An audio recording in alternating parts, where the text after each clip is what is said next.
Today I'm going to show you how to take a spool out of service with my Filament Stash.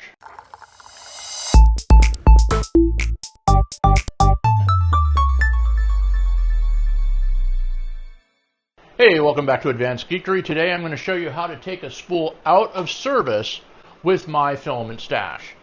Got a lot going on in here and I've been using up spools, and this one is done. So what I'm going to do is take it out of service, and the process is pretty straightforward. So the way this works is you can look up the spool just by going into the Spools interface and looking for your spool or filtering and selecting what you want. But by far the easiest way to do it is to scan the NFC tag and then take it right out of service. So that's what I'm going to do.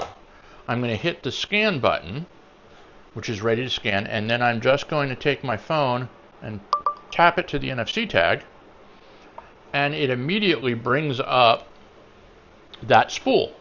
And all I'm going to do now is I'm going to scroll down to the bottom and click Mark as Complete, and I have a couple of choices here. I can mark it as used up, as donated, or trashed. And I keep track of those because sometimes I do donate them, and that's worth knowing. Trash is usually the case if a spool goes bad or tangles too much or I'm just sick of it. And used up is used up. And it's really good because if there's a ton of trash from one brand, I can generally tell that that means I probably don't want to buy that brand again. Anyway, in this case, I've been buying these Matter Hackers spools for a long time. They're kind of my standard gray spool. And I'm going to use it up.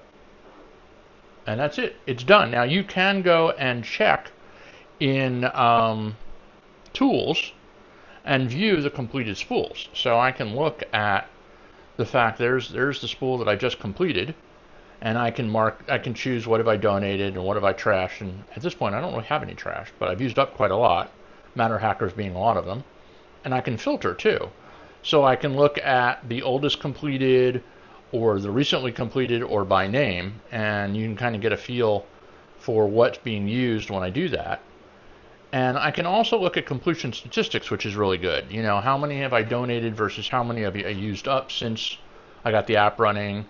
What are the materials? What are the vendors? That kind of stuff. So there's a lot of information available as well.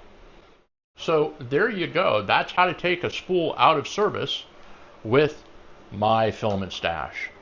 For Advanced Geekery, my name is David Gewirtz. Go out there and spool something awesome.